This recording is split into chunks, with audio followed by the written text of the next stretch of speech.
Hey everybody, and welcome to the Growth Experience Podcast. I am your host, Chris Dye. Our hope is that by listening to this podcast, you realize that you have a gift. And by believing in your gift, you can uncover your purpose and have vision for your life. Whether you're listening in your car, at home, or watching on YouTube, thank you for tuning in, and let's go!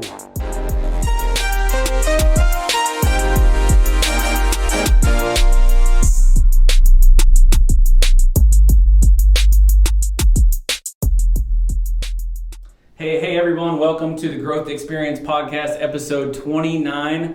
I am so excited for today to introduce our guest in just a moment. I do want to remind you that this episode is sponsored by Community Land Title. Community Land Title is a full-service land title and escrow settlement provider here to protect your real estate investments. When you work with their knowledgeable team, you will be guided through the process in a transparent and timely way.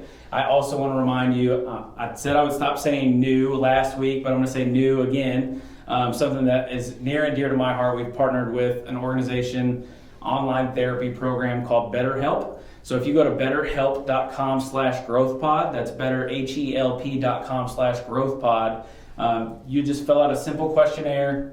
You'll receive 10% off your first month of therapy, and they'll match you to the therapist that best fits your scenario and situation.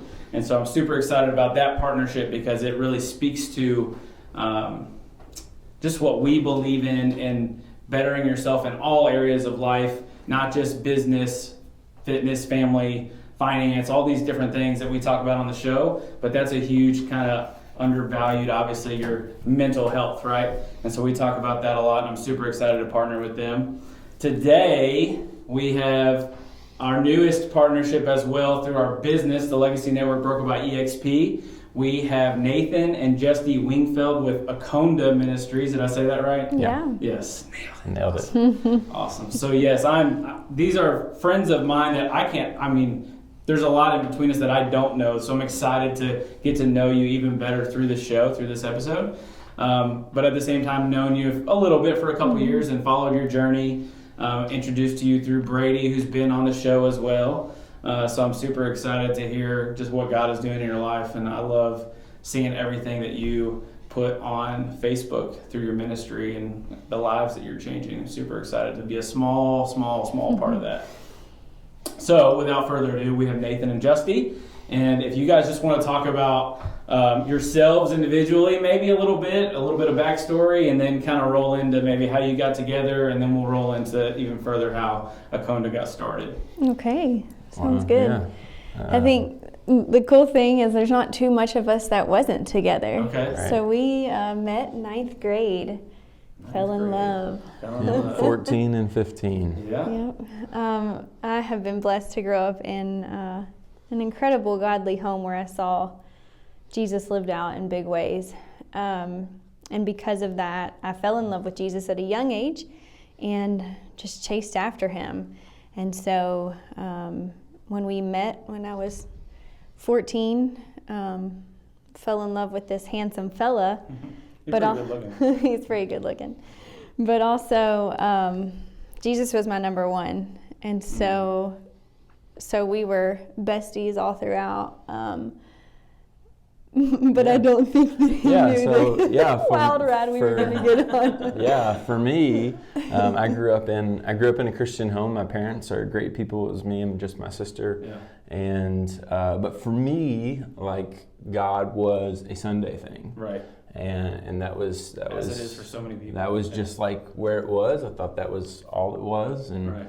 And we went to a small private school, and I was giving that school one more year before I decided to go into public school, and that's when she showed up. And I was like, I'm here to stay. There you go. It was quick then. Yeah, so we became really good friends through that process, started dating, and found out really quickly that my lifestyle and her lifestyle was very different. And so God, through her, really opened me up in new ways that I had never experienced before. Yeah. And so, I just had no clue where God was gonna where God was going to take our relationship and take our futures, but was thrilled to be a part of that journey. So all throughout high school, I think that we just continued to grow closer to God as a couple, and just seek Him out and His will for our lives. And so we decided to be married young. So a week after we graduated from high school, we were married. Oh, I love it. We got engaged our senior year and graduated high school and got married all in the same 8-day period. That's amazing. We had a lot of pushback, I'm sure. but knew like this is where God was leading us, and so we jumped in, and that's incredible. It's been incredible. See, I knew I'd get to know you a little bit further. Yeah, awesome. That started the thought process for us of this might not make sense to the world, but we feel like God is leading us down this path. We're going to talk about that. And so being 17 and 18, getting married, we said, we just kind of came together and said, God, this is what we feel like you're prompting us to do. This is what we have in our hands, and we want to surrender that to you. Yeah. So this is where we are, this is what we have, and we're just praying that you'll bless it and do something with it. And so that really kind of began that, I would say, like lifestyle, even though we didn't always get it right for us. God continued to show up in big ways, which kept us coming back for more. Yeah. And so I think we're going to jump into how we got into missions. And I think a lot of that started even for me as a very young girl. I always had a heart for missions. Yeah. Had some close relatives go to Mozambique when I was very young, which is right next to Malawi where we are. And so that area of Africa has always been special to me. Okay. Like I said, growing up in a Christian home, and we'd have missionaries come into the church or into our home, that just always spoke to you. Yes, in big ways. And so Africa as a whole, but specifically that area down near Malawi, was special to me. Yeah. Going into our marriage, we always had a heart for adoption, missions, not knowing what it looked like, but trusting God to reveal that to us along the way. Amen. Because we were married young and broke, we pursued. I know that life. Jeez. We pursued adoption multiple times, but we were turned away, and just trusted the Lord. Like, you've put this on our heart, so you're gonna bring this at the right timing. So we'll keep our hearts open to it, and when the doors open, they open. Oh my gosh, you're speaking a prophetic word right now. Kelsey, you're going to listen to the show. We'll talk about it. But if you don't mind, I'm going to slow it down just a little bit. Okay. So Kelsey and I we also dated in 9th grade. Okay. But it did not go quite the way that you guys went. So I still have it's one of my most cherished photos of us in 9th grade. I thought I was so cool at the bowling alley hanging out. But I want to touch on just a couple things that you said, both of you.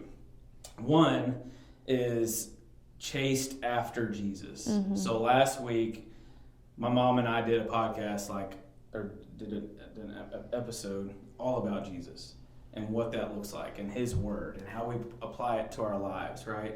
And so when you say, especially as a young person, when you say chased after Jesus, what does that look like? What does that even mean? He was my everything. From a very young age. I remember hearing, praying, expecting answers, and hearing those answers as a little girl. Yeah. And when you seek after Him, He's going to reveal Himself to you. Yeah. So is that something that was taught to you by your parents? I know you kind of touched on that. Yeah, for sure. And that's something that I'm very grateful for. Is a lot of us, especially in America, we've been blessed with so much. But it is easy to fall into that, we go to church and we check it off. But not only did my parents teach me that, but they displayed that well.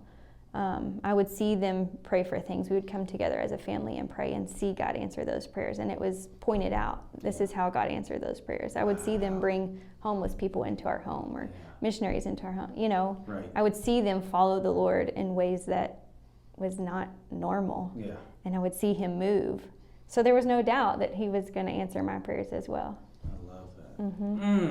I love that. Yeah, and for you, like, you took it very seriously. Oh, yeah. So even though this very fine, dapper young man had stepped into your life, a little scraggly now, but yeah, a little ride. scraggly now, We'll let but it I ride. used to be, yeah, and I was like super smitten and like ready to go, and she was like, So "This I didn't is like what's her. important to Yeah. me," and it's like when we get to know each other, she can see like this is not as important to you as it is for me, Yeah. and so like early on, we had discussions where it was like it's over unless we work on this and grow and learn together. Yeah. And so through those like moments, I'm like, this is more than just Sunday morning for her.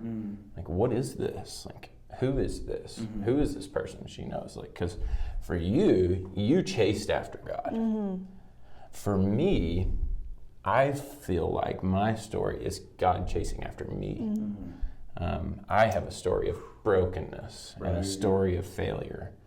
And throughout my life, I've just continued to see this theme of, even though I'm not worthy, God is chasing after me. Even though I'm not looking, God is chasing after me and providing. And so That switch, though, is so profound and so cool when you're in that moment. Literally last night, I was taking my dog out for a walk, and Kelsey and I have been walking through a season.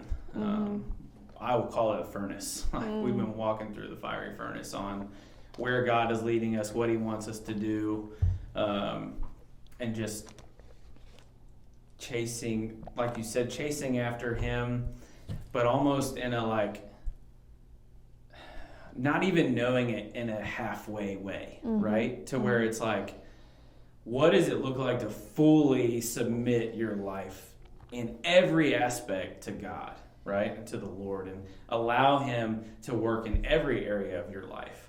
And so last night, I was taking my dog out for a walk, and I feel like I'm putting some things together now that God has for us and me and our family. And I feel like I heard the Lord say, I was just waiting on you. And I'm like, it blew me away.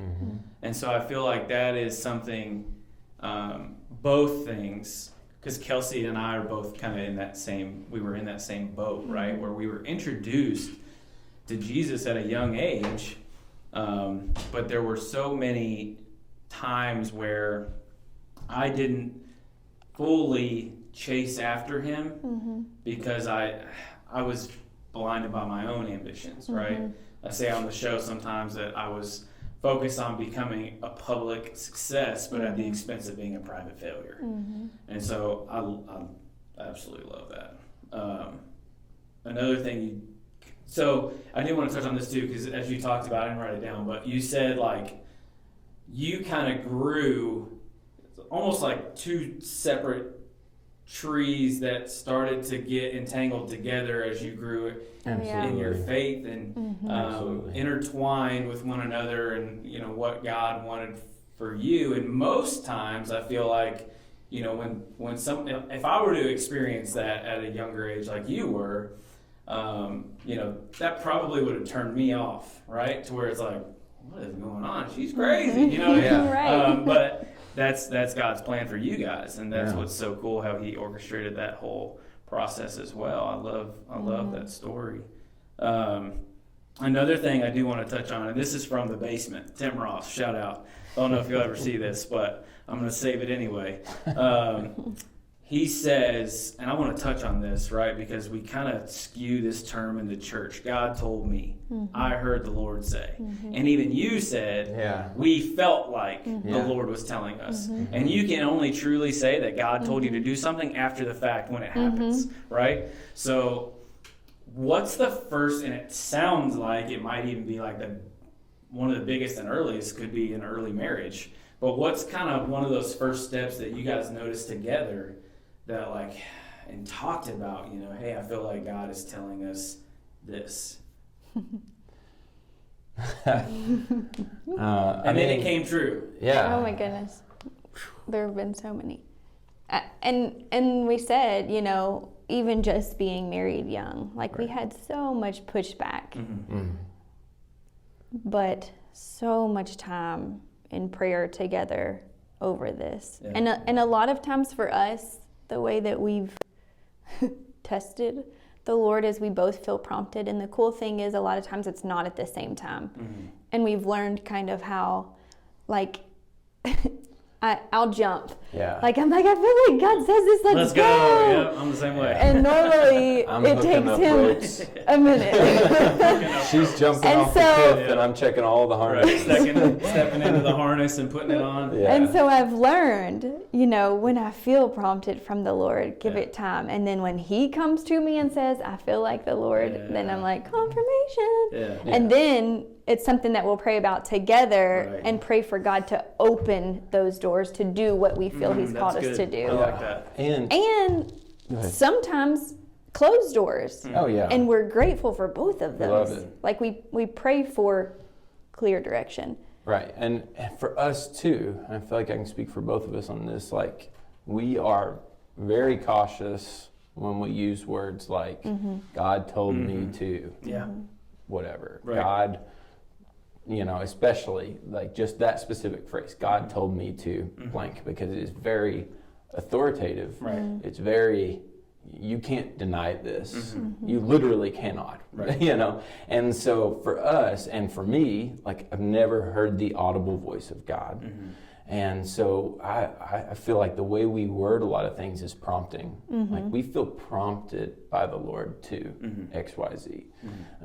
And two, we're firm believers in that we feel like the desires that God puts in us, He puts in us for a reason. Yep. And that sometimes even those desires are the prompting of the Lord that need to be tested out. Yep. So like for us being young and early in marriage, you know, we got to the point where we kept coming back to the same conclusion. And then and I'm speaking to myself even in this present day, you get to the point where you've got to stop asking the question of, should I do this? And shift it into, I feel like you're asking me to do this, and I'm praying that you'll bless it. And I'm praying that you'll take it. show And I'm me the praying way. that you'll use it. Because I've felt this way. You've led me down this path. You haven't closed the door. So I'm walking through. Yeah.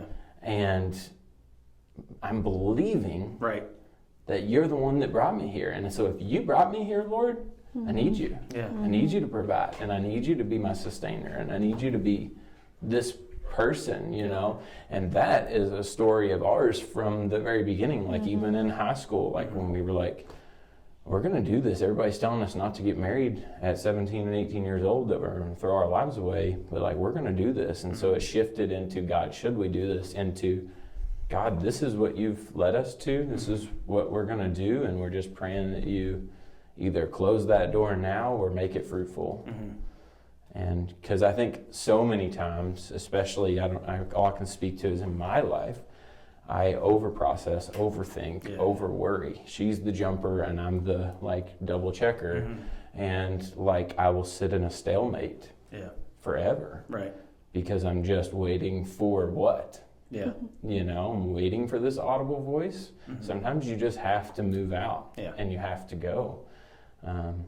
And praying for God to close doors. God, that is the voice of the Lord when He says no. And we thank God for it. Yeah, I love that. And that it makes it easier because you sought Him out in every area of your life, right? If you're not like, people are like, I don't hear from God, right? I don't feel prompted by the Holy Spirit. That's where I feel like, I'm sure you guys have, you know, your spiritual giftings and, you know, the things that you do well and that He's called you to do. I said this last week too. I've shifted my focus a lot from personal development, business type stuff to just like, give me the words of the people that are connected to you, right? So like the TD Jakes, the Mike Todd, Tim Ross, Stephen Furtick's, like, and smaller pastors too, and podcasts and books and all these different things. But TD Jakes says, I believe success is the manifestation of the desires that have already been put into your heart, right? That's success for any individual person, because we define success in America especially as just monetary. You know, it's like if you see somebody that has a car that you want or has the house that you want or the family that you want, then that person's successful, right? But you're just copying somebody else's journey and path that they might not even enjoy, right? You don't know what's going on behind closed doors in somebody's life. So when you're seeking after the Lord day and night, meditating on his word, that's when I feel like you can say, man, I really feel like God is pulling us in this direction or wants me to do this. What does it look like to be obedient? How do I do it? Because a lot of times, like I told you guys before we got started, this expansion of the Legacy Network, which I'm so excited about, I have no idea how. I have no idea how we're going to do that. But when you get 5 or 6 people that have the same vision and you come together or even 2, when 2 or more are in agreement, he is there with us, right? So agreement's a very, very powerful thing. And I love the way that you put that. I'm probably going to start implementing that a little bit better because I'm a jumper and Kelsey is not. And so for us, it's the opposite to where I'm like, hey, let's go do this thing. I have gotten better about praying and really getting confirmation in the word. But I love the way that you said that, like, maybe if I feel like God is telling me something and I'm praying about it, internalizing, and then she comes along and says, hey, I feel like, then There's no doubt. Yeah, it's game over. So, or really the beginning of the game, I guess, on. right? Game on. So, because if you two are connected, if the two have become one, like God is going to guide you both. Right. And he's going to lead you both down this path. And so waiting for that confirmation and waiting on the Lord, I think it's definitely our story, and I think it's a huge part of it. That is the hardest thing for me, man. It's like, this office was in my mind 4 years ago. I understand. Isn't that wild? Yeah. And I even put it, like when we lived in Bardstown, the country club that was for sale on the golf course, you guys have probably seen that building in our old neighborhood. I had that on my vision board, and I felt like I tried to buy that one, didn't work out, but I knew like one day like God was going to give us an office. And so like this is a manifestation of something I felt like God put inside my heart, right? And he does different things for different people. Everybody's on their journey for him, right? All things work together for God, for those who love God and are called according to his purpose, Romans 8:28. So it's his purpose, and he carries that out in different ways through different people. Absolutely. Okay, we could talk about this all day. We're going to have you back on the show. But I really do want to roll into now, okay, we're married. Okay. And then, we're talking about, you kind of touched it. Yeah. Foster adoption. Yeah. And then, Malawi was already close to your heart, so I kind of know that. Okay. But how do we go and transition into transition. ministry now? Yeah. Being in ministry full time, especially. Okay. So we pursued adoption multiple times. The doors were closed, but we continued to trust God. Like he gave us those desires, and so one day he'll fulfill that. Yeah. And so when I was pregnant with our 5th child, That's when God opened the door, which is a Don't great, say that to me. Which Don't is say a- that to me. Yeah, I quit. it's, yeah. I quit. God's a really funny person. didn't really make any sense Right. at all. Yeah. And he brought us to 2 of our kiddos that we have now. Everything, all of the studies that we've done and the agencies that we've talked to, like none of it made sense. Our daughter, she was older than any of our biological kids, so that's like a big no, you don't do that. Don't adopt out of birth order. And we were pregnant with our Yeah. 4th daughter, right? Yeah, we were pregnant with our 4th daughter, 5th child. Right. So we already had all these girls. Yeah. This doesn't make any sense to bring in more girls. Right. Out of birth order. One income. Yeah, like nothing made sense, but God was like, doors wide open, here's your kiddos. So that was our first big step into Africa. We heard about these 2 kids, had prayed about it for years and years, but this timing just seemed crazy. We couldn't deny, though, that God had brought them to us. the details of. And yeah, so it brings us to like another reiteration of the same story. And it's like, God, I don't know what you have for us down this path, but you've brought us to the trailhead.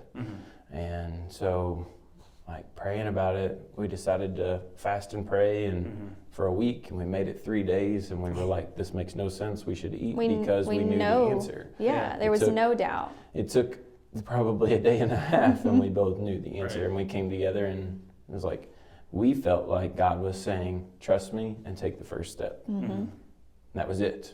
So we didn't know if the adoption was going to go through. We didn't know if we'd be approved. We didn't know anything. But God was just saying, just make the first step. So we did. So we took the first step, met with the adoption agency, did our first home study.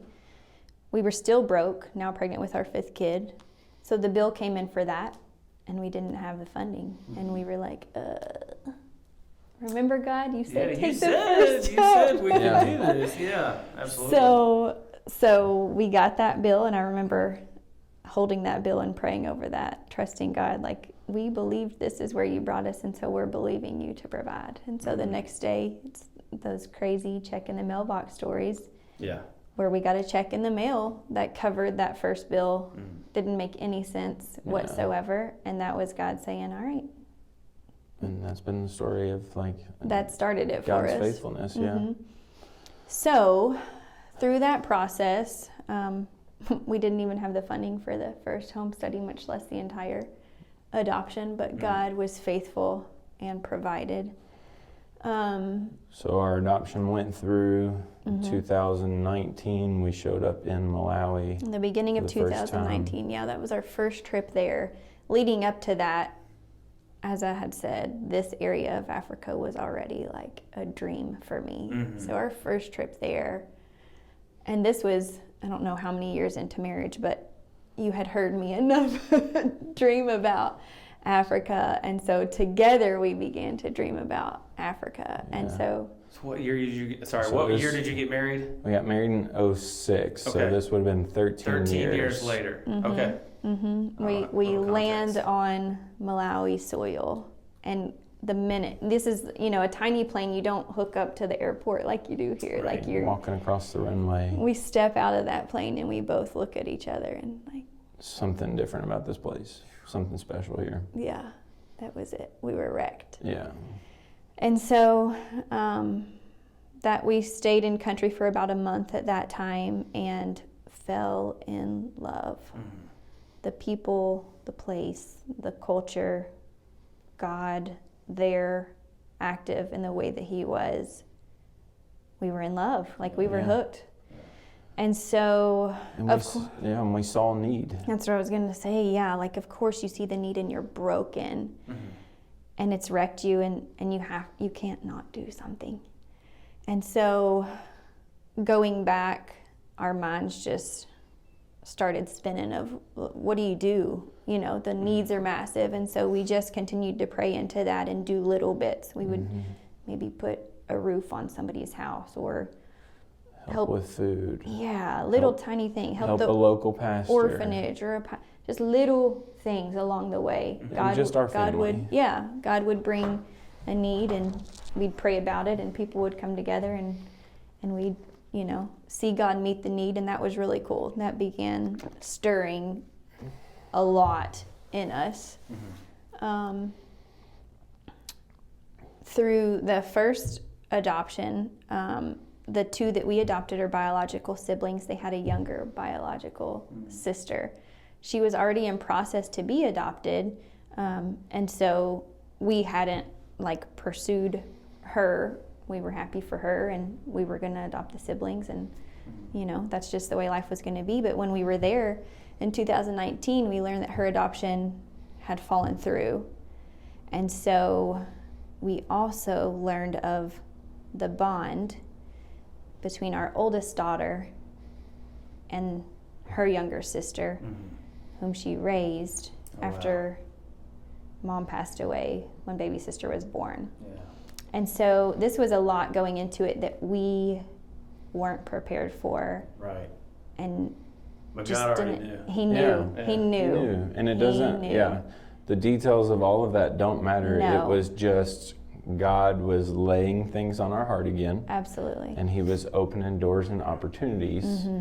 And it was like just our willingness to submit to the Lord when he prompts us on stuff and say, I don't know what this is going to look like, but we'll make the first step. So go ahead. I have a lot so of we things. started that. So we started that process for little sister, which was ridiculous because we didn't have the funding the first time. We sure aren't going to have the funding the second time. And how in the world could we ask people to support another adoption? Right. Yeah. But God. But God. So then, not to make light of anything, COVID-19 hit and that kind of shut down the world. But through that, our first adoption was really funded by the goodness of family, friends, the church, and us, all coming together. It takes a village. That's what made it happen. And the second one happened through stimulus packages and just weird opportunities that God opened the door for, that was just still, again, reinforcing God's faithfulness.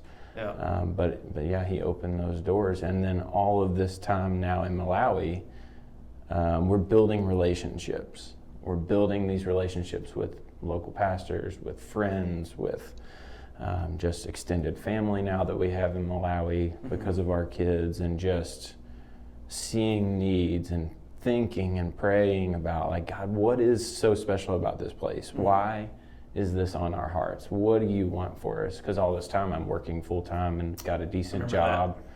Got a decent job, and it just didn't make sense to make a lot of switches.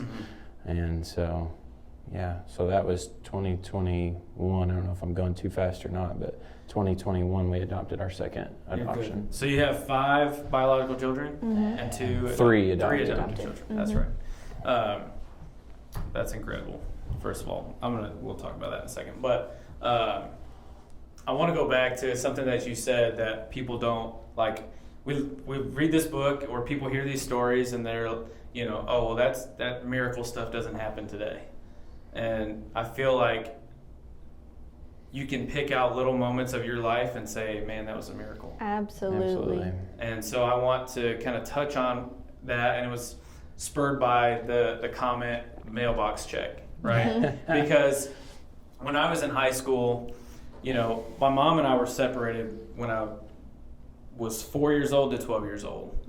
And I didn't know where she was, if she was alive. It was wild. We reconnected at 12. My dad allowed me to start seeing her again. And then my dad dies at 16 when I was 16 years old. So then my mom moves from Florida. She was actually on mission. I don't remember exactly, Guatemala maybe. I don't remember exactly where she was, but the Red Cross had to get a hold of her to let her know that my dad passed away. So she moved to Kentucky, and my junior and senior year of high school, I did not live with her my junior year, but I did my senior year. And from 12 to 17, she would tell me, about God, and she would tell me that, I even got baptized during that time as I was traveling to Florida. I say all that to say my true taste of the Lord and see that he is good was with my mom at that age, and I didn't even realize it. When she lived with me, she was a single mom, or when I lived with her, she was a single mom. We lived in a very small apartment.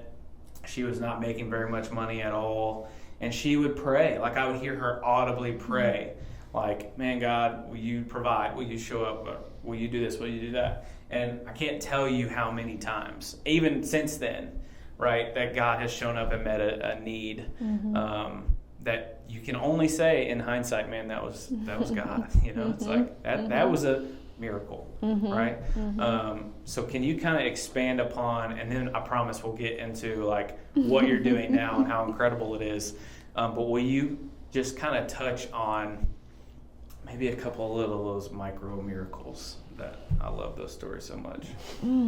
Yeah, and there's been so many, and I can't wait to tell you the big ones. Oh, let's go! But I think those little moments of stepping out on faith, trusting God, to provide, and receiving that check in the mailbox were over and over and over. Still, like when we started doing, small things, helping the needs with the people in Malawi, I think one of the cool things is we are still broke. And so it's put us in a position when people have a need, we can't always supply the funding for the need. Right.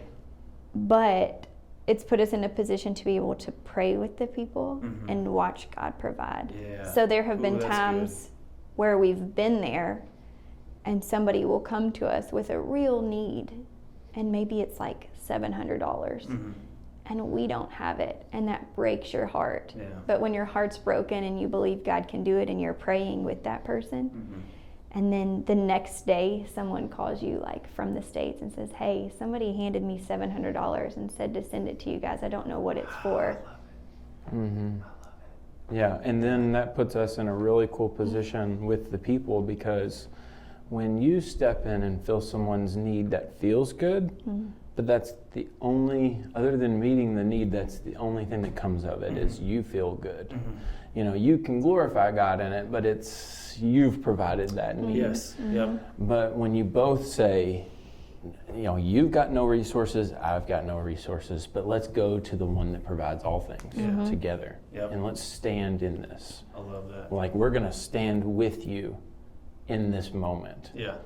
And watch how God provides. And so when God provides, I had nothing to do with it. Give him all the glory, I all the can't credit. take any glory from that.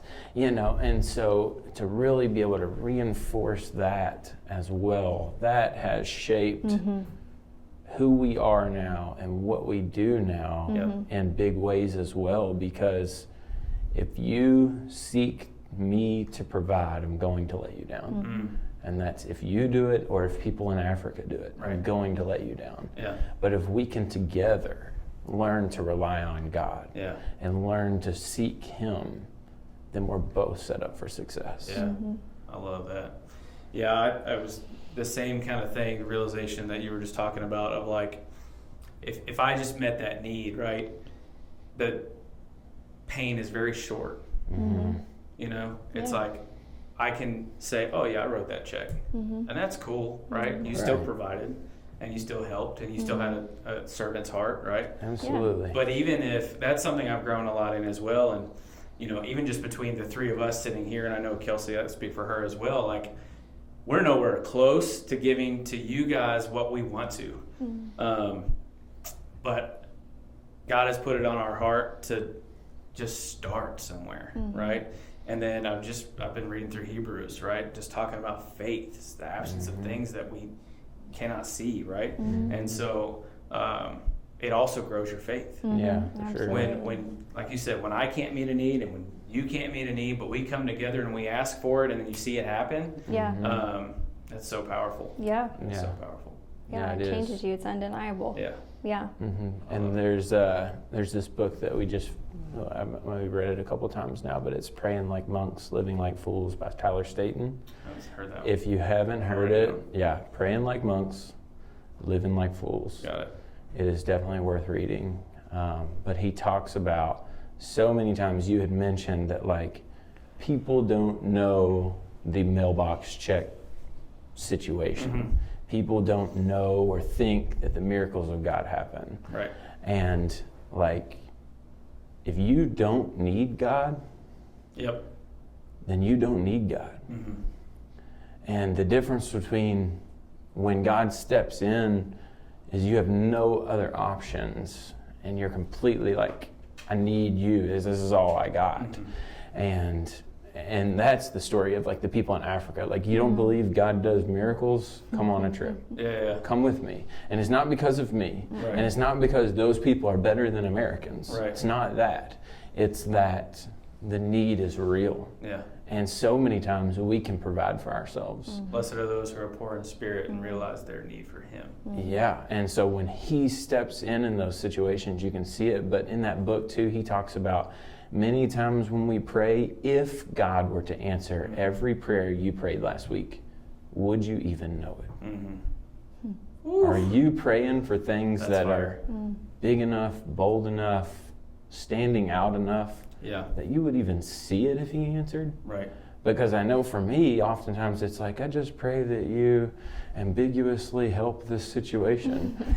Like, how would I know if God even answered that prayer? Right. You know what I mean? And so, It can be so minuscule that you just gloss over the fact that the light turned green, or you know what I mean? Yeah. But like that book, that's a great book. It's a great audio book. That's a great resource. So just, I don't know why, but it sparked. Yeah, for sure. No, when you said that. So. And we'll put it in the description for the episode too.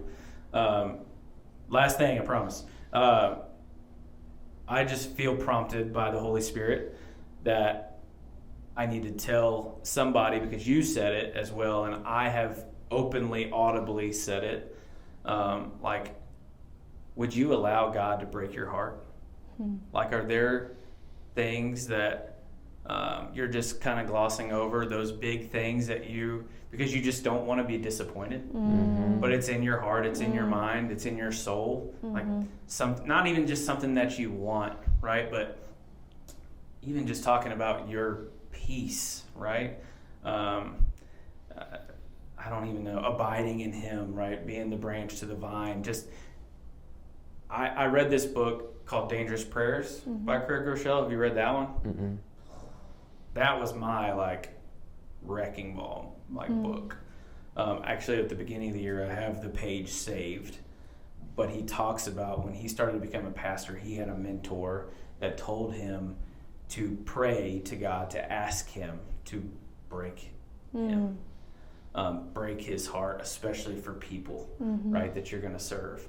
And there was a moment at the beginning of this year where Kelsey and I were looking at each other and we were like, I don't know what comes next. And I'm reading this book and I felt like I had no other option than to just pray, like, man, God, whatever you want to do, like whatever it takes, I'm ready. I'm ready. And there's been moments leading up to that. That's why he's so faithful. I was telling a friend this morning that a few years ago, right when we helped get involved with the Grove, but we lived in Mount Washington and not Bardstown, so it's been a 3-year process. I wrote down on a Post-it note, God, help me be who you created me to be.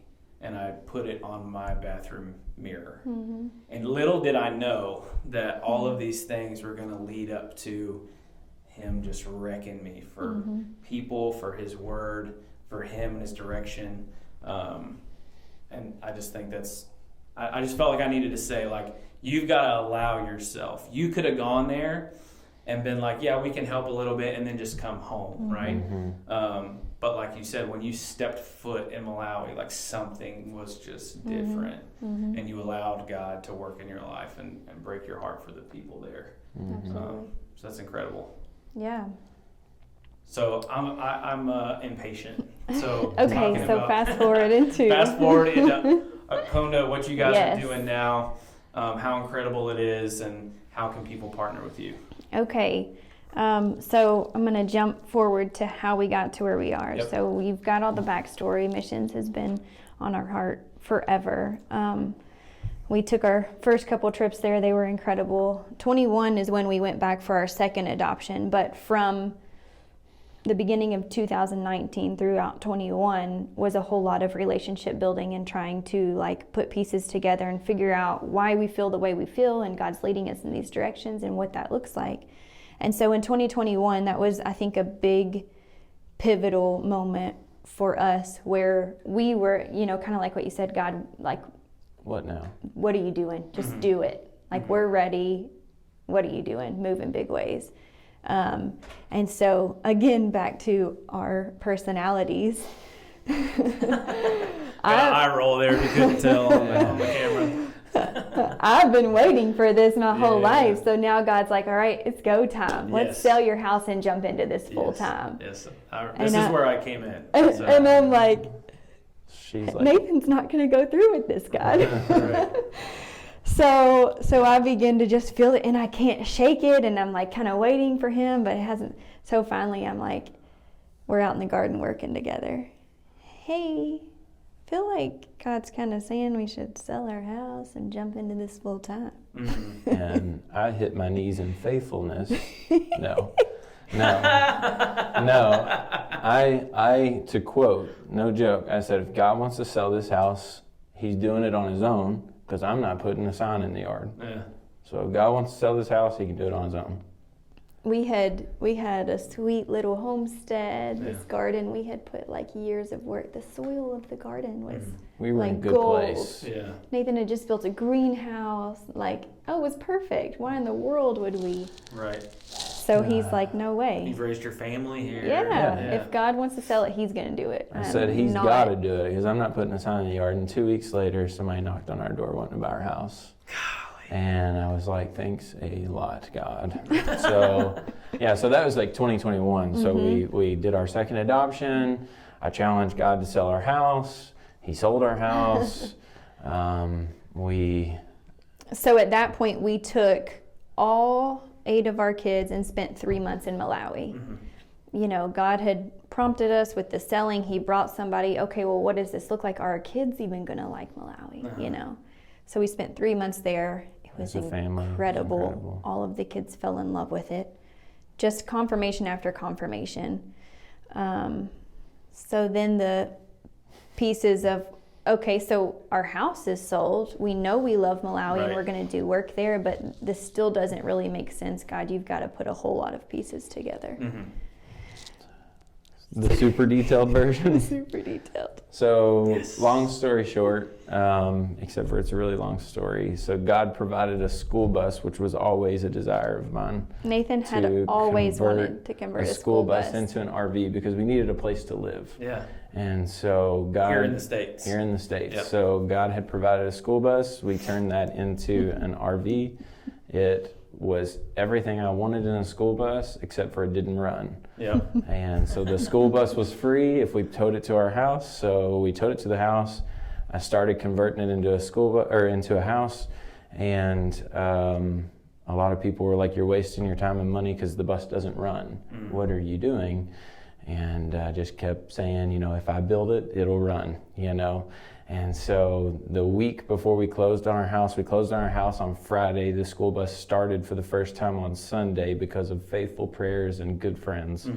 And we left, we sold our house and moved into a school bus, and family helped provide us with a place to park our bus. And yeah, so that's the first time I came over. Yeah. That's when Doug was helping put the bus, and now he does school little bus. mechanic stuff, so he was trying to help laying get it hands started. on it. Yeah. We were literally... I brought Olivia, and she's been on fire for the Lord since she was little, which is so love cool. it. Yeah. That's another story for another day. But that's the first thing. Yeah, so we were praying over that bus. Putting some hands on the bus and making it run. Yeah, and it ran. And so our family of 10... Of 10. So on a bus. 2 of us, 8 kids. We moved full-time into a school bus, a 40-foot school bus. And we've been living in that school bus now for this November. It'll be 2 years. Yeah. That's amazing. So we're living in that bus while we're in the States. We are currently trying to build a house, finish building a house, so that while we're in the States, we have a place to land. We also have a property in Malawi that we rent, that we land when we're in Malawi. So that was a huge shift for us. 2021 was praying a lot into what does this look like, and God opening crazy, ridiculous doors for us to be able to do this full-time mission work. So 2021, we made the move, and then we prayed about and looked into mission agencies, different things like that, like just trying to figure out logistics of a missions organization. And those doors kept closing, and so we just continued to pray about that. Like, God, like, you're leading us, like, show us how this part works, because we had several individuals and churches, organizations wanting to partner with us, but we weren't a registered organization yet. And so he, like he always does, brought somebody who had an organization for several years overseas, but was coming back and like finishing up and wanted their organization to continue. So he kind of poured into us and created a Conda Ministries organization from like the bones of what they had. Yeah, so we were able to just kind of rewrite the bylaws and rename it, and a whole lot cheaper than starting an organization from scratch. And so the organization was started. Once that was started, we were able to officially bring on church partnership, individual partnership, business partnership, and then things started exploding. There was so much that God had prompted us to do and pieces that he had put together that we didn't know how they would come to be. One of our biggest projects is the hospital that we've built there. And that is a huge, we have all these tiny miracles along the way of God bringing the right people or bringing us a bus or selling the house or whatever. But then it was all to bring us to a lot of the huge things that he's done 2022, 2023.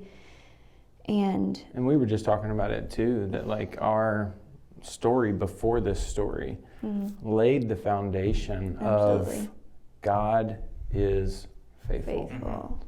And when God tells you to go and walk, even if you don't know where that walk's going to end, he's faithful to walk with you. And that was the foundation of us starting Akonda. For sure. So in the beginning, 2019, 2020, one of our best friends there in Malawi had reached out to us about this need for the hospital in this area. This area services like 40,000 people, and they're walking over 4 hours to get to the nearest hospital. So the death rates, specifically like pregnant women and infants, is just through the roof, because as you can imagine, you go into labor and you have to walk 5 hours. Are you kidding me? Your appendix ruptures and you have to walk 4 hours. You break an arm, you have, a sore tooth, you got to walk 4 hours. Or a half, simple fever, things like a half fever. You just need some ibuprofen, but you can't. You get malaria or cholera. It's over if you can't get the medication. The sad thing is there's medication. So this was a huge need. Right. And this buddy of ours had been, pouring into us with this need for years, and we just kept being like, buddy, like you're asking the wrong people, because we don't have the funding, but we have seen God and his faithfulness. So we just continued to pray with him over the years, over this. And then we were talking on the way here too, like we don't even know at what point did we say, let's do this. Because we just continued to pray about it, and then we would meet with like district health officers, and then we'd meet with like chiefs, and then we would meet with somebody about purchasing land, and then like the doors just continued to open, and the people just kept continuing to be in our path, and the ball just kept rolling. And so then we come to the point of like, all right, we're sitting down in this like government office in front of all of these officials talking about this hospital that we're going to build. And we're like, where are we going to get this money? But believing, because this is where God's brought us, that he's going to provide. Right. And so going into this, he's kind of asking like, how much funding do we have so far? And we didn't. And he's like, let's not tell them that. How much do we believe God's going to provide? Well, he's going to provide it all, because this is where he's brought us. He's like, all right, well, let's go in there with confidence and let them know that, God's going to provide this. So we went in front of this meeting, and all right, this is what we're going to do, which was terrifying and ridiculous. I've been there. I know what you mean. So we come away from that trip, come home, want to start fundraising so that we can pour the foundation, which was like maybe $4,000, nothing. Like, surely, this is going to be cake. But we were like reaching out and speaking at churches, and we couldn't get $4,000. So we were starting to freak out just a little bit. Like they wanted to pour this foundation in December, and we kept being like, give us one more week. Give us just one more week, And so at this point, we were desperately crying out to the Lord, like, you have brought us here. We need you to come through. Like, everything we're trying on our own is failing. You have to come through for this, And so there was one point where someone that we hadn't seen in probably like 5 years sent us a random text message. And this person was not like a prophetic, spiritually deep, visionary person. Just a normal person. Normal believer.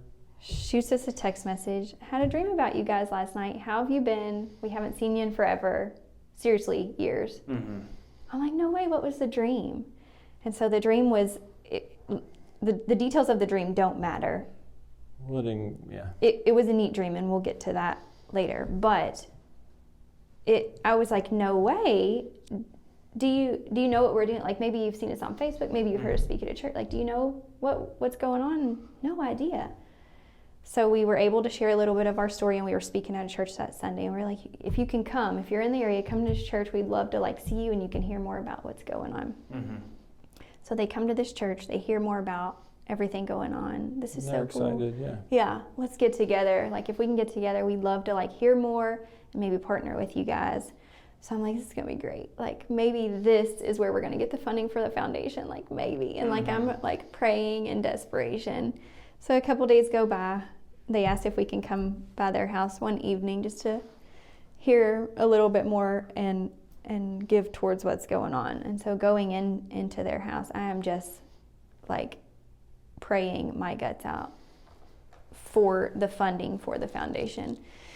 And so we go in and tell them more details about, you know, how we've gotten to where we are and the clinic and things like that. And they're like, we love like everything that you guys are doing, and we want to like help support what you guys are doing. And so they hand us a check, and I'm expecting the 4,000, you know, like this is gonna be it. And the check, we had listed on our Facebook or spoke at a church or something about how that hospital was going to cost $50,000 to complete that hospital. That check was $50,000. Wow. Right. So a story of God providing more than we could ever ask or imagine. I just want to let that marinate for a minute. Yeah. $50,000, and you did have it listed somewhere. Yeah. Yes. But they had not seen that. They knew. Like, we just weren't an individual doesn't give $50,000. Right. Because when you're speaking, are you just talking about the foundation? This is like phase one. So phase one is an outpatient clinic. Right. So the outpatient clinic is going to cost like $49,600.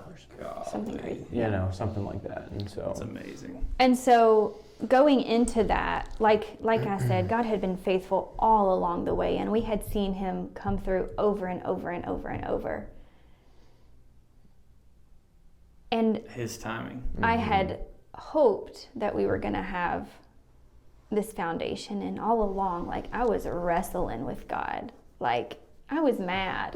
Walking away with a limp. You had like brought me here, and I can't even get $4,000, God. Like, what are you doing? These people here are waiting, and we told them, like, we believed you to come through, you know. Yeah. And in this moment, I was wrecked. They handed us that check, and I sobbed on their living room floor for I don't know how long. Like, I needed God to knock me like that. And since then, like. And that's what he's done. Yeah. Every step of the way. So now you guys I've seen it on Facebook. It's done. So the outpatient the hospital clinic is done. Yeah. There's more phases to the hospital, Absolutely. but the outpatient clinic is complete. Yeah. Right. And we're about to open it. That's amazing. Right. And that story alone, like, you cannot make sense of that. Right. These we hadn't seen these people in probably over 5 years at least. And God gave them a dream about us. Supernatural. Yeah. Yeah. How he just orchestrates everything. Yeah. Insane. That is insane. Yeah. Right. And so that like really kick-started everything that we do. It blew up from there. Yeah. And for the confidence, the faith that you take away from that, like, let's go. Right. Yeah. You know? Right. Yeah. That's amazing. So from that, we were able to finish that outpatient clinic. And all along too, going into it, we didn't know exactly what Akonda was going to become. and we were just super open to the doors and avenues that God led us to.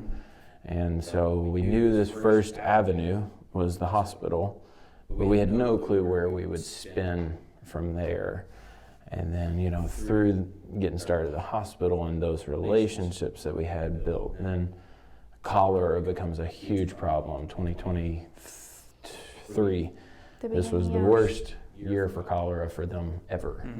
And so we were able to bring in disaster relief for cholera and bring in cleaning supplies and go into 34 different schools and do health education and give them cleaning supplies for keeping the kids healthy. So that opened up these relationships with schools. And then a cyclone hits, so we're able to bring in, we got grants plus local funding, and we were able to take in about $20,000 and do just cyclone relief, providing food, temporary shelters, just all along the way forward. with these physical needs being met, we would reach out to local pastors though, or like even ourselves, bring teams in. And because of these physical needs needing to be met, we were also able to meet the spiritual. We had local Malawian pastors taking these products into the people.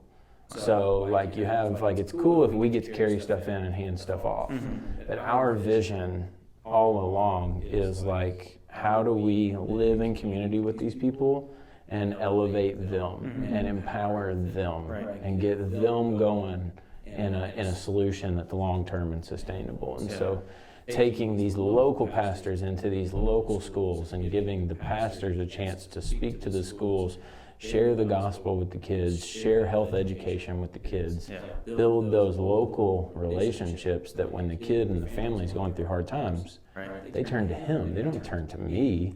I'm not always in that moment. Yes, sir. And that's how you build the legacy, right? Because now it's passed down. Exactly. For their entire generations upon generations, right? Once you have, you know, the knowledge is great, but when you take the faith combined with the knowledge, I love it. It's incredible. Yeah. And so from that, just more and more stuff layers in. So through the disaster relief, we started with local youth clubs. They came to us, local 20-some youths, said, we want to rebuild our community. Will you help us? We're like, if you want to rebuild your community, absolutely, we'll help you. So we got them building houses for widows that have no one to build a house for them after the cyclone destroyed it. We have for a blind guy that has a family that he's trying to keep safe and provide food for, but he can't physically build. You know, things like that. We're stepping into these situations with people with disabilities, where people that just don't have the provision themselves, and letting their communities step in and rebuild. So it keeps people's dignity.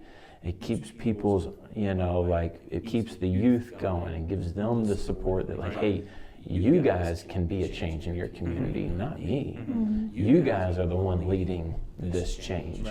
Through that, it's opened up different doors where now we're doing business training, small business training with these youths. Teaching them small business skills, money management skills, how to market your business, how to life discipleship skills, how to use your business as a platform for the gospel, things like that, and empowering them to be their own solution. And that this isn't just for you. Take what you're learning and bring in an apprentice. Bring in the next generation. So that this can be a generational shift and a generational change. And so what started with where we started, just building relationships, seeing needs, trying to meet needs, not being able to provide all on our own, trusting the Lord to be faithful, and following these paths of who knows where they'll end up, has left us in a place where this is a Conda. You know what I mean? And so now, like, our goal is to empower the local community, provide hope, provide the gospel to be able to help meet physical needs with the combination of spiritual needs, to use them to put money into local businesses, local products, hiring local people. Everything we do shapes around how does this empower this community? If this could damage the community, we're not going to do that. How do we instill greatness into this community? Right, and that takes the spotlight off of you guys, which Absolutely. you've just never been those people anyway. But continuing to have that humility, because, you know, even I loved your prayer before we even started about glorifying everything that we say and everything that we do, glorifying Him, right? And you guys are always going to point to God and what He's done in your lives. And I know that you're a blessing to the people of Malawi and a blessing to the people that are going to listen to this show. How crazy is it, like, because when you got to walk 4 hours to a hospital, 4+ hours, like, you're talking about reestablishing hope in a community. How hopeless, you know, if you can't even get basic medical care. And Scripture tells us that hope is a trustworthy anchor for our soul. And so the mission that you guys are on, it's amazing. It's incredible. Yeah, Absolutely. yeah, it's a crazy reality that those people are living in, and it's a world that we can't imagine. For us, it's like, how do you not have a pediatrician to take your kids to? But as like a father, there's no pediatrician in this area. So there, once a month, one health official or a few health officials come and set up under a tree to do under 5 care. So once a month. And so if your child is sick and they're coming on Friday and it's Monday, you're going to wait until Friday, and then when they come, you're going to hope they have some sort of something to help your child. And many times they take the weight, and that's it. That's all they have is a scale.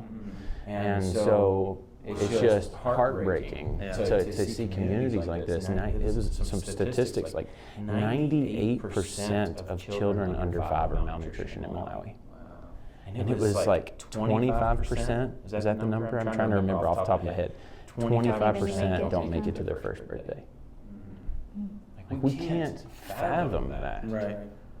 Like, if you have 4 kids, one of your 4 children will not live to see the age of 1. And that hits home for me because I have 4 kids. Yeah. So that's. I mean, and how heartbreaking is that?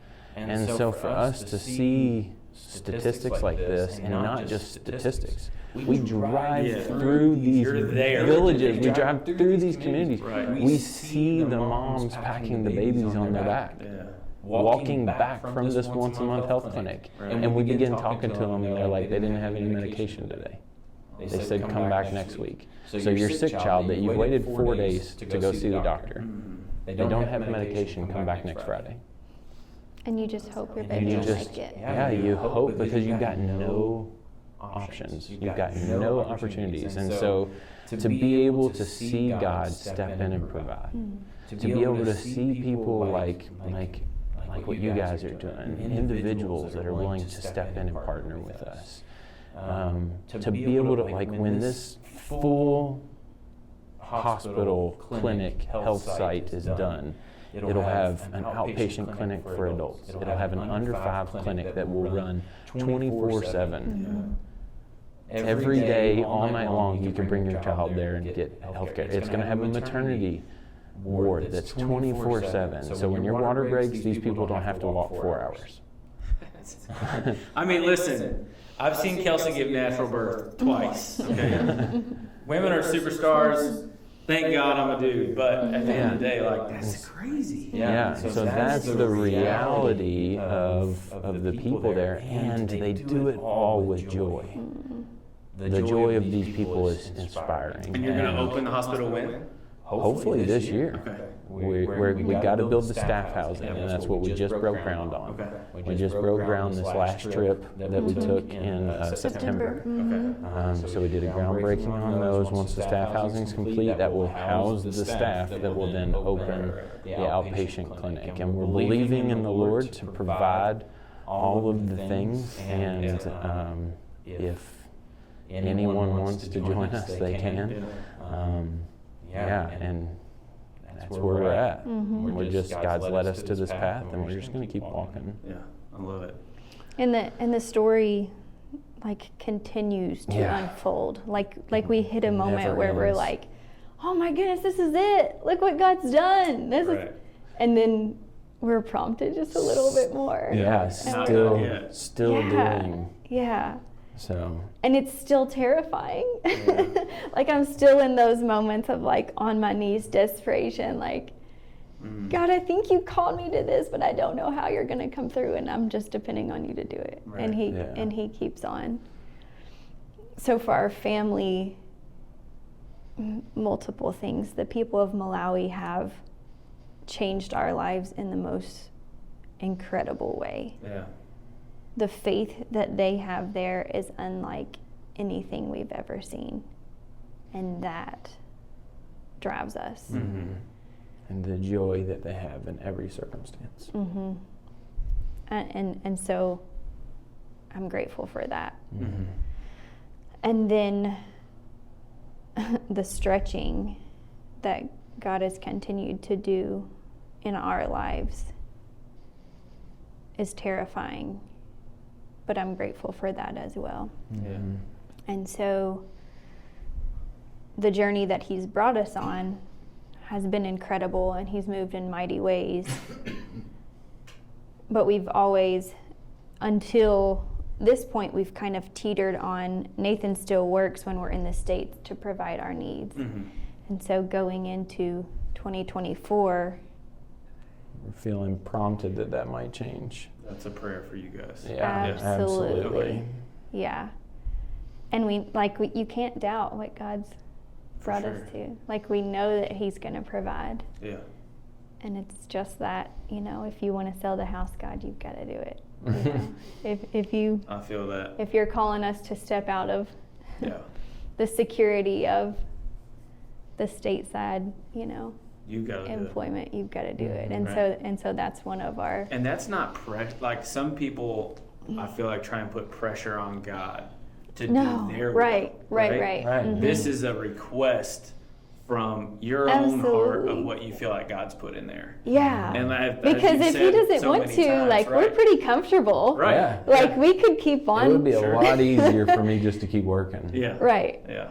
This is not something that we are seeking out ourselves. Right. But again, what we submitting feel. and being Absolutely. obedient. Yeah. And the beauty of it is too, when you've presented your life before God, and he's got you walking down a path, you can shift your prayers to God, I want, God, I would like, into God, you brought me here. And we can see, in this book, God's faithfulness. Right. And we sing songs about God's faithfulness. Right.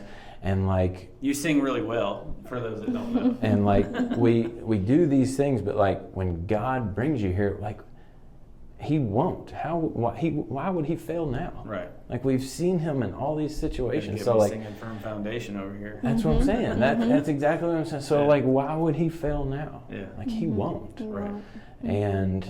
And it's then it changes the way you pray, in that God, you are so holy, so great, and so powerful, and you brought us here, and I know you can provide. Yeah. And I'm just asking for that. Right. It's not a you better. Right. It's not a I need. Yeah. It's not a but it's a you brought me here. I know you will. Right. You brought me here, and Yeah. I'm believing in you, and I need you. Right. And it's a sacrifice of who we are to him.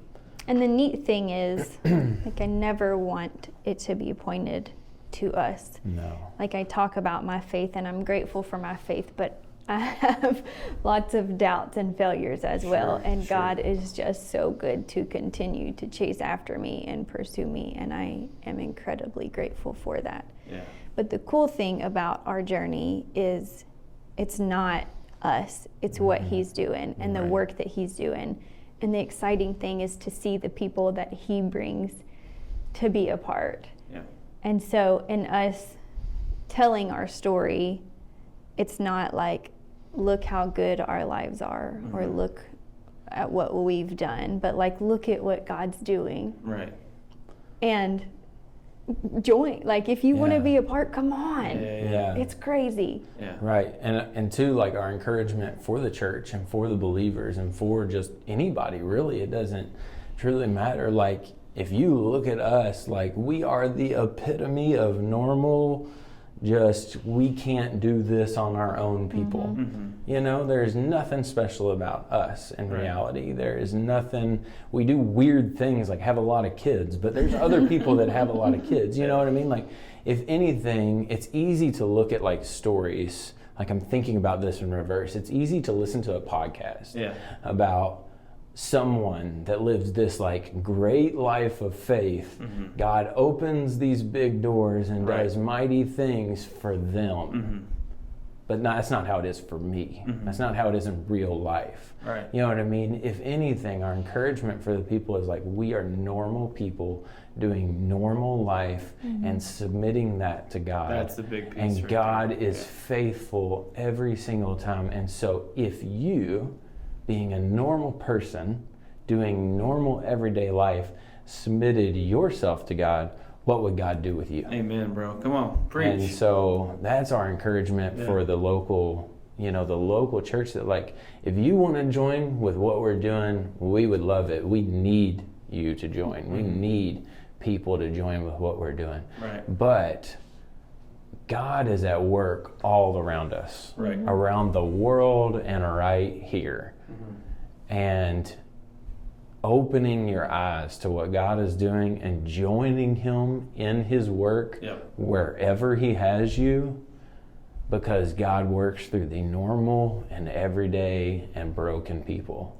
And that's just what we are. Amen. So don't, like, as the listener or consumer of this moment, like, don't hear our story and think it's something more than it is. Yeah, but you said yes to the calling of God on your life, right? Absolutely. You have a calling of God on your life. Absolutely. And so allow God to break your heart for that calling. Last night I told you when I felt like God told me,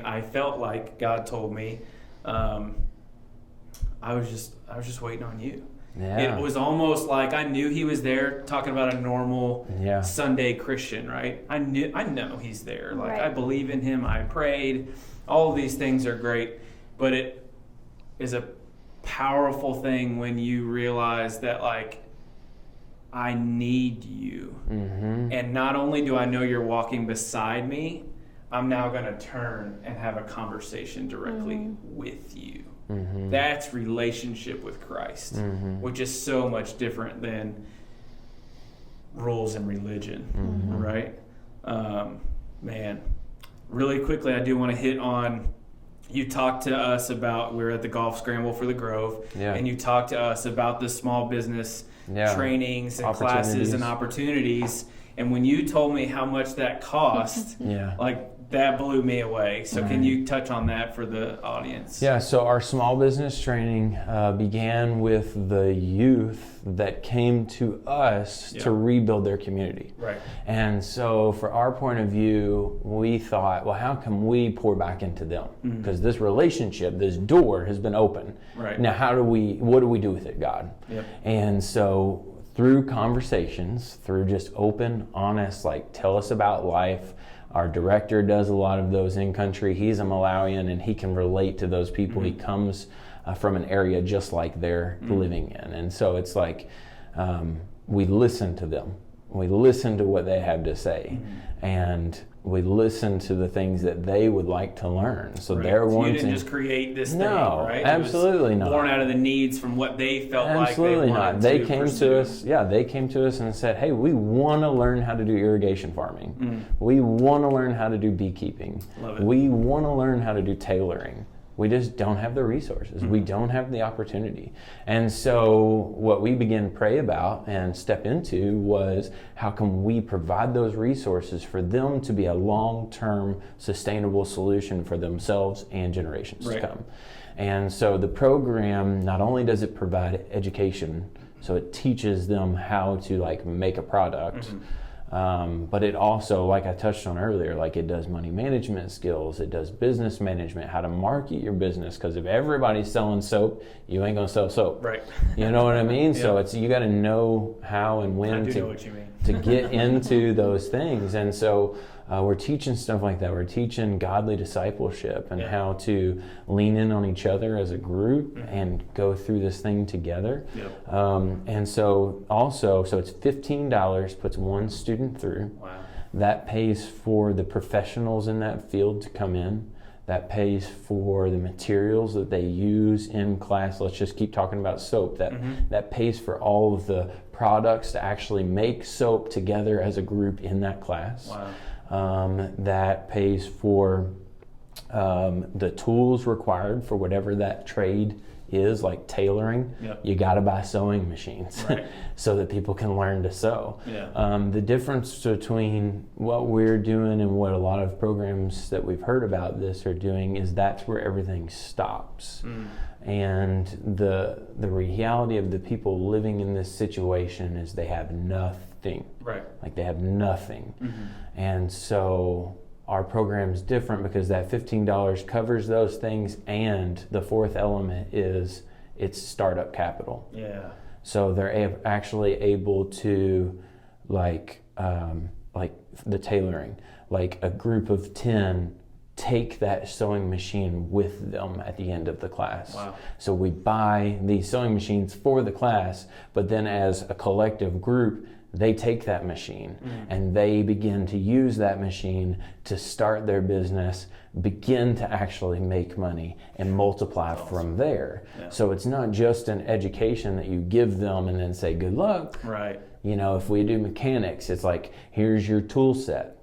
You know, if we're doing this like beekeeping and soap making, here's like the molding frames. Let's sit down and build the beehives, and here, take the hive now. And like, here's, you know, so it's getting their business actually started. Right. That is very difficult for many. And once we can get that launch pad going, now it's up to them. The ball is then in their court. Right. And ultimately, that's what we want the whole time. We want the ball in their court. Yeah, for sure. We want them to succeed and to fail. Right. Because like it or not, we learn through both of those. Yep. Absolutely. And so it's important for them to be out there, for them to be doing, and for us to not be doing for people. Yep. And so that's the program in a nutshell. It's going really smooth.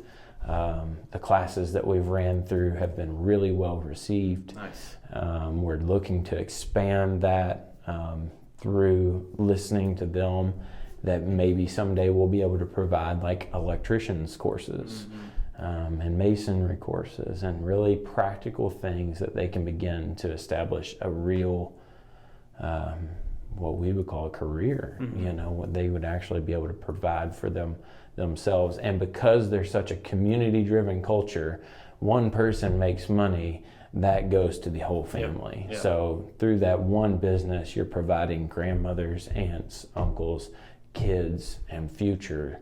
Like, you're really helping that entire extended family. Love it. Because they're going to incorporate everybody in this business as well. So it's just a very community-driven society, which is new for us to think about. Right. It's not where our society tends to lean into. Sure.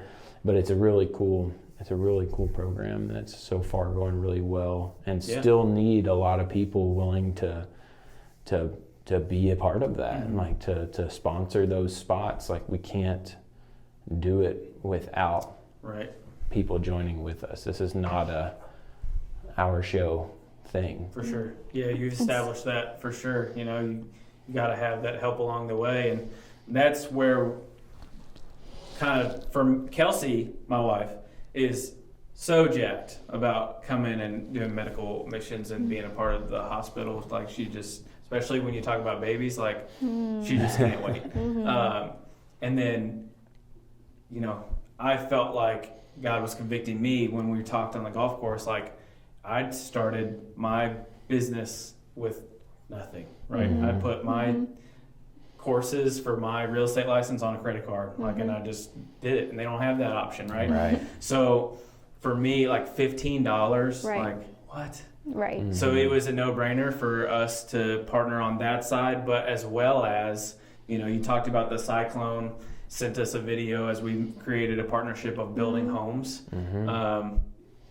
This is what we do. Yeah. This is what we do every day. Yeah. And I talked to a guy that, get over here, bro. I'm not going to say his name, but he's going to come over, be a part of our team. And it was really, really cool because this is not something that I am just like, hey, this is what we're doing. Like, this is a network, the Legacy Network, right? Where I believe strong relationships build stronger legacies, right? It takes a village. And so I want everybody involved, right? And not everybody's going to be maybe, and that's fine. But when I was talking to him about how we partner with Akonda, he was like, man, how cool would it be if we could go to Malawi and help build the houses too? Right. And I was like, now you're talking, those are the kind of people that I want to partner with, right? And so we legitimately cannot wait to be a part, not just monetarily, which you need, but also boots on the ground, physically, putting our hands to work. Like we're excited. Kelsey said, this is for the receipts, right? She said we went to, when was the last time we went? It was Colorado. Yeah, her sister was getting married, we went to Colorado. She said the next time we're on a plane, it's going to be to Malawi. I'm like, come on, let's go. So I'm really excited and just blessed to know you guys. I appreciate that. Yeah, Absolutely. We're excited for what the future looks like with with all the different relationships that we've established, with you guys and with other businesses and community people. We're excited about what God is doing because His faithfulness won't stop. That's right. That's right. Yeah. I love it. So again, guys, $15, right? And then how can people, like you said, How do you find us? they need resources, right? Yeah. Not you, they. You pass along everything. So how can people find you? How can they get involved? Akonda Ministries on Facebook is probably the most up to date. We also have a website. I'm sure you could link that stuff in the bottom, maybe. Yeah. We always put the Facebook and the website into the description of the bio for sure. Yeah. So we have a website you could check out. Facebook we try to do every couple days because man, so much is happening. Right. It's wild. Yeah. So, So cool. follow along, and Absolutely. share. Yes. Even a lot of people, I don't have finances. Well, share it with your, Right. you never know who it's gonna Yeah. hit in different And ways. pray, intercede, right? That's something. Absolutely. That's something that I have Yes. come a long way into. It's like, oh, I don't have the money. Sorry. It's like intercede, right, on behalf of Akonda, on behalf of the Malawian people. Like, Yes. lift it up, and then watch what God can do because Exactly. you've already shown that He can do immeasurably more than we could ever imagine. Yes. So pray. These are your brothers and sisters in Christ. Amen. Right. Yep. Right. Like, it doesn't Yeah. matter where they live. Yep. Yeah. These are your brothers and sisters. So, like, Do what would you do? Your family, Yeah. right? Yeah.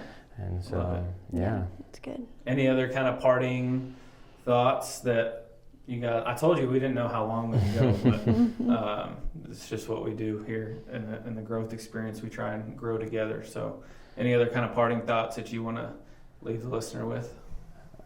I mean, I think for us, like, we just really appreciate you guys taking the time to hear us out and willing to listen to our story, and people willing to just hear about what God is doing in our lives, as well as, in our ministry in Akonda. We're just, we covet, we covet your prayers, big time. Small stuff like even following us on Facebook. Your spheres of influence are different than our spheres of influence. Right. And you never know how stuff hits people and how stuff sparks in people. Yeah. And we firmly believe that, like, many people are a part of the journey to make this happen. And, like, God is using many avenues and many people to do stuff. And you don't know your role in that until you're there. Yeah. And so just being willing to say yes to God, that encouragement, that, whatever that looks like for you, just being willing to submit that. And for me, it's crazy to say be the one to jump, but, like, just, willing to submit to Him and what His plans are. Amazing. Yeah. And a lot of people want to know how they can help, and and some people think like it's not much, but like you just heard, like $15 changes somebody's life. Yeah. And so if you get on Facebook or get on our website, if you want to be like a monthly support, that's a super easy way, even if it's $20 a month. Right. Yeah. You get on, you hit recurring, and you don't even have to think about it anymore, but you're changing and saving lives. Yeah. And it takes all of us. It does. So sometimes people will hear our story and like, oh, I wish I could. You can. Yeah. We can't without you. Right. You know? And so something as simple as that really does make a huge impact. Yeah. So don't think you can't. Right. Nothing is too small. Right. Right. Yeah. Yeah. Absolutely. Yep. Awesome. Well, hey, thank you guys so much for Thank coming you. here today. And I just ask that, for our family personally, and then for the listener, if you're touched by Akonda and Nathan and Justie, please reach out, follow their journey. We continue to pray for blessings over your ministry, for blessings of even safety, right? We talked about before the show, it's a long plane ride on a little plane. Yep. So we pray for you guys and your family and what you're doing to impact people. It's incredible. Thank you for saying yes to the calling on your life, because it's huge, and everybody has that opportunity. You just have to say yes, right? Yeah. Awesome. It feels weird to end the show this way, but I do it every time, and I want to be faithful to our sponsors that sponsor the show. So again, I want to say thank you to Community Land Title. They're a full-service land title and escrow settlement provider here to protect your real estate investments. When you work with their knowledgeable team, you will be guided through the process in a transparent and timely way. And just as I say at the end of every episode, I'll leave you with this. You have a gift. It's time to grow in it.